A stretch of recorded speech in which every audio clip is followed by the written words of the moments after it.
Maryam Rajavi, présidente de la République élue de la résistance iranienne, s'est rendue au Conseil de l'Europe à Strasbourg des 10 au 12 avril sur l'invitation du groupe libéral.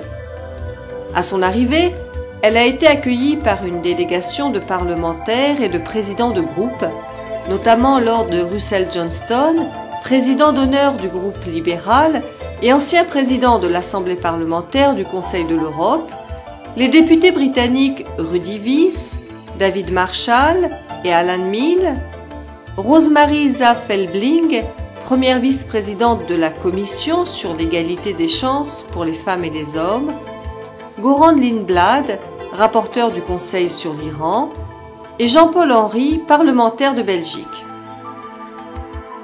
La présidente de la République élue de la résistance iranienne est intervenue lors d'une séance du groupe de l'Alliance des démocrates et libéraux pour l'Europe, présidée par Lord Russell Johnston. Aujourd'hui, le monde est placé devant un choix dangereux. D'un côté, la perspective de voir une dictature intégriste se doter de l'arme atomique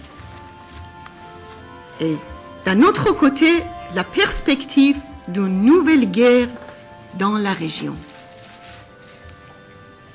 Aujourd'hui, je suis venu vous dire que la communauté internationale n'est pas obligée de choisir entre des mollahs avec la bombe atomique ou la guerre. Il existe une troisième voie, un changement démocratique par le peuple iranien et sa résistance organisée. Faire des concessions aux mollahs ne permet pas d'éviter la guerre. Au contraire, cela augmente la possibilité d'un conflit. Il faut agir rapidement. Il ne reste plus beaucoup de temps. Elle a brossé en 10 grandes lignes son programme pour l'Iran de demain, rappelant que le Conseil national de la résistance était engagé à instaurer un État pluraliste et laïque, fondé sur le suffrage universel, adhérant à la Déclaration universelle des droits de l'homme, à l'abolition de la peine de mort, reconnaissant le libre-échange et désireux d'un Iran dépourvu de nucléaire.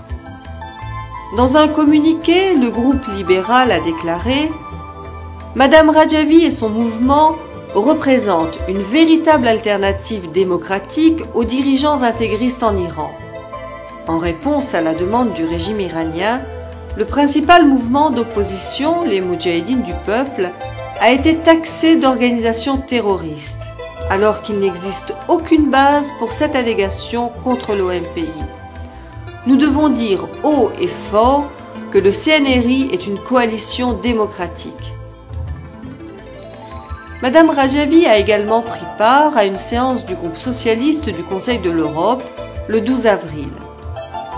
À la demande de ce régime, a-t-elle dit, l'Union européenne a placé sur sa liste des organisations terroristes le nom des Moudjahidines du peuple d'Iran, membres de la coalition du Conseil national de la résistance iranienne.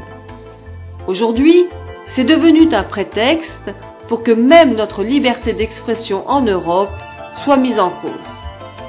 Madame Rajavi s'est entretenue avec Maud de Berbuquicchio, secrétaire générale adjointe du Conseil de l'Europe, Matteo Sourinas, secrétaire général de l'Assemblée parlementaire du Conseil de l'Europe, Luis Maria de Puig, président du groupe socialiste, Mathias Eorsi, président du groupe libéral, Luc Vandenbrand, président du groupe des chrétiens démocrates, et Mats Einarsson, président de la gauche unie européenne.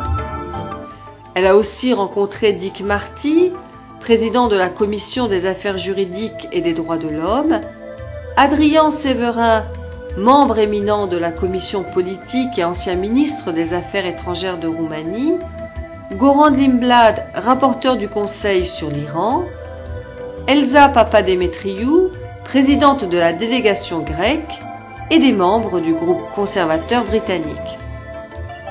Madame Rajavi s'est entretenue avec la délégation néerlandaise, composée de parlementaires conservateurs et libéraux, et du porte-parole pour les affaires étrangères du Parti travailliste. Lors d'une réunion avec des membres de la Commission sur l'égalité des chances pour les femmes et les hommes, le 11 avril, Madame Rajavi a parlé de la situation dramatique des femmes en Iran. Elle a appelé les pays européens à adopter une politique de fermeté vis-à-vis de la dictature misogyne et à soutenir la résistance iranienne dans laquelle les femmes jouent un rôle de premier plan à la direction. Elle a également assisté à la session plénière du 11 avril. Le dernier jour de sa visite, elle a tenu une conférence de presse. Lors de son discours à la séance du groupe libéral, elle a présenté son programme en 10 points pour l'Iran de demain. Permettez-moi de résumer les grandes lignes de notre projet pour l'Iran de demain. 1. De notre point de vue, le vote populaire est le seul critère de légitimité et c'est pour cela que nous voulons une république fondée sur le vote populaire. 2.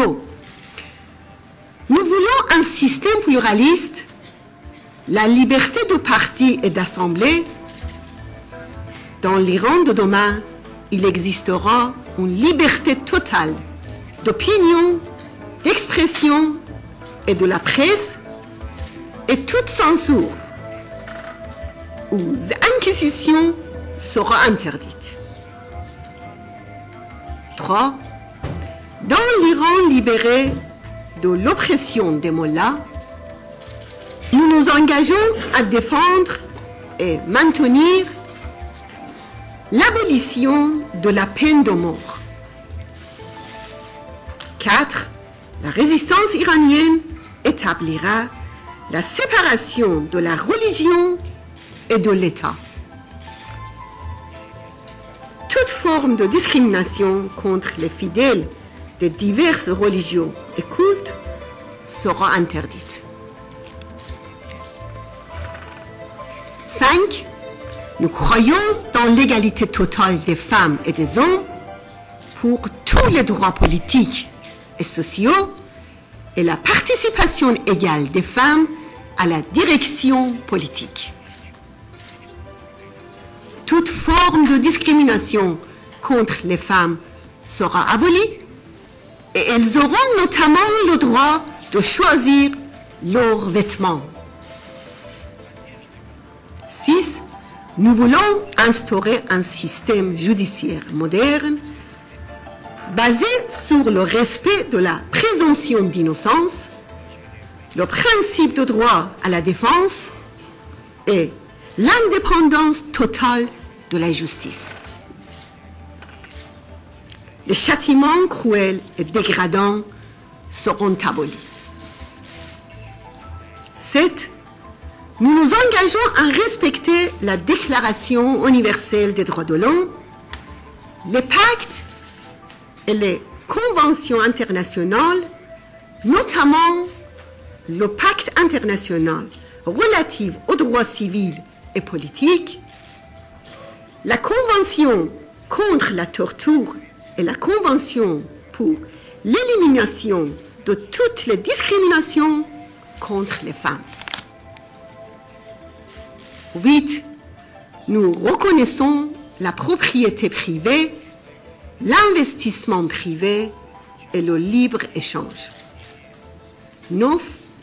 Nous voulons que notre politique étrangère soit fondée sur la coexistence pacifique, la paix et la coopération internationale et régionale et le respect de la Charte des Nations Unies. 10. Nous voulons que l'Iran libre de demain soit un pays non atomique et sans armes de destruction massive. Je vous remercie.